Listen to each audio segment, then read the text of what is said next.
Hey, welcome to Sports Map Houston. I'm Brandon Strange. I'm with Lance Zerline. You can catch him weekday mornings on the bench, 7 to 10 a.m., 97.5, 92.5 FM. Lance, last week we were talking on Sports Map. We were talking about how you had been hearing the Texans really liked Bryce Young, and we've also heard that in this draft that there's really no Trevor Lawrence. There's no expected top tier 1-1 overall quarterback. So let me ask you this.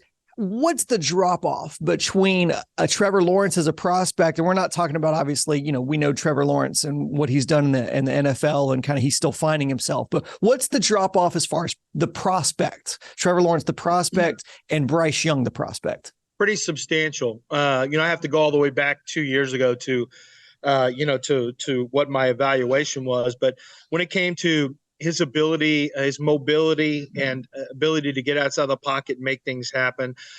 Bryce can do it too. Bryce prefers not to. He prefers to stay in the pocket more, although has great escapability. When it came to, I think, arm strength, arm talent, size, durability, mobility, when you check off all the different boxes, there are some that Bryce Young will hang in and do fairly well. But I think the perception of one quarterback versus the other one, primarily due to size. That's just going to be what it is.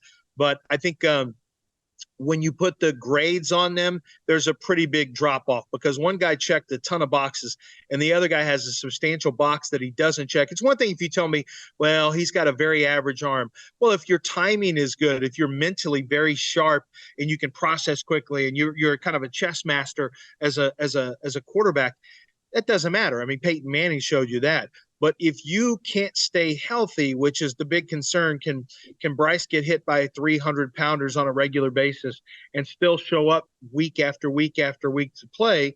Well, that's a big concern. So he's going to have to prove that, not just for a year, not just 2 years, for an entire career. He's got to do this for an entire career. And so that's why the jump off, the break point is going to be different. But, as we move forward, though, and we look at who Trevor Lawrence is now and who Bryce Young could be, I think the gap could potentially close a little bit. It's just, do you look at Trevor Lawrence as a minimum 2 and maybe even a 3 contract player? With Bryce Young, you're kind of holding your breath to make sure he can stay healthy all the way through that time frame. And so I think that's the big difference, Brandon. So the Texans probably are going to, we think they're going to prioritize quarterback. You would think so, but it sounds like you're saying that the drop off between other draft classes. Well, I don't want to put words in the mouth. You tell me. So where does this draft class for quarterbacks rank in the past few years? Like, is this one of the lower ones? Yeah, it's one of the lower ones for sure. I think you have one guy, Bryce Young, who to me is clearly has the best tape and the best pedigree. And he's got size that would be an outlier over the last 30 years. So that's a concern. C.J. Stroud, his best game was his last one against the best competition in Georgia, but the body of work is not nearly as consistent. And then you have Will Levis, who had one of his worst years, his senior year, and then you throw in Anthony Richardson, or his last year, I guess. I don't know if Will Levis is senior. I believe, yeah, he is. And then you have Anthony Richardson, who is the least he's one of the most physically gifted and physically talented, but one of the most inconsistent and least accurate quarterbacks. And then, beyond that, you go Hendon Hooker, who will be a 26-year-old rookie during the season, coming off of an ACL tear. It's not a great year for quarterbacks if you don't have one. I mean, it's not as bad as the worst quarterback draft, I think, was the 2017 draft, I believe it was. No, it was 2015, Jameis and Mariota, and then nobody. I mean, nobody after that. 15 was a pretty bad one. But the first 2 quarterbacks went 1-2, and we may actually see that again. Quarterbacks could go 1-2 if you have someone trade up to 1 and the Texans stay at 2 and take quarterback. Okay, well, then let's talk about that scenario specifically. So if let's say the Texans like Bryce, but they missed out on him, what's the drop? We talked about the drop off between, your prospect of Trevor Lawrence and Bryce Young as prospects. What's the drop off between a Bryce Young and, let's say, a Stroud or a Levis? What's the drop off there? I had this conversation yesterday on Twitter. Somebody asked me the same question. And I said, if you look at body of work, it's a pretty big drop off from Bryce Young to CJ Stroud and a huge drop off to Will Levis.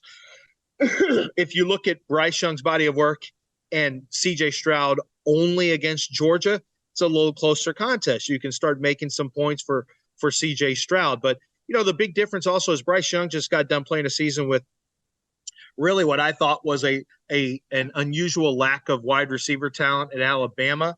And CJ Stroud has been able to play for 2 years with tremendous wide receiver talent. Most Ohio State quarterbacks get to play with that level of talent, and they throw to open windows, and there's not a lot of tight window throws, and guys are typically open, and the scheme allows for a lot of easy throws. So it's easier to judge Bryce Young because you can really get a feel for him watching tape, and you think it's translatable. With CJ Stroud, there's still a lot of questions to ask. Even when he looks really, really good, you still have questions that you have to answer about how he'll perform in an NFL offense away from Ohio State. Well, so that makes more sense. That adds more credence to what we were talking about last week, which was your prediction that the Texans may trade up to get him. If they do, how awful does that look, considering they would have had that pick in the palm of their hands and they won the last game of the season, essentially losing that pick? How catastrophic does it make that win look now? Well, I mean, depends on what it costs you. Honestly, it costs you a second-round pick. It costs you a second-round pick. I never like to. I'll be honest, Brandon. As my brother's a coach, my dad was a coach. His his livelihood was tied to how his teams perform. I'm sensitive to the fact that coaches and players don't like looking like losers. They don't like being losers. They don't like, they're never going to try and actively lose games. Coaches don't want to, players don't want to. So I kind of, in terms of it being catastrophic, I mean, it was for the Jets when they missed out on Trevor Lawrence and ended up drafting Zach Wilson. But if the Texans have to trade up and they still trade up, they're still getting the guy they wanted. For the Jets, that was catastrophic because you missed out on Trevor Lawrence, and we still have to see how good or great he's got a chance to be. But we know they missed on Zach Wilson. So for them, winning that last game, that was a catastrophe for them. For the Texans, I don't know if it's the same thing because there's no Trevor Lawrence in this draft, and they could still end up moving up and getting their guy. There was not a world that existed where the Jets would be able to move up and get Trevor Lawrence because there was no way Jacksonville was moving out of the pick. Bears could still move out of the pick. So I have a hard time calling it a catastrophe because a team wins. The fans may not be happy with it, but you may end up getting Bryce Young and he may not end up being a great quarterback or even a good quarterback, whether you had him at 1 or had him at 2. So the bigger catastrophe would be if you have to trade picks for a guy that doesn't end up being a good player. He's Lance Zierlein. You can read his latest mock draft at NFL.com. Lance, appreciate the time. Thanks, Brandon.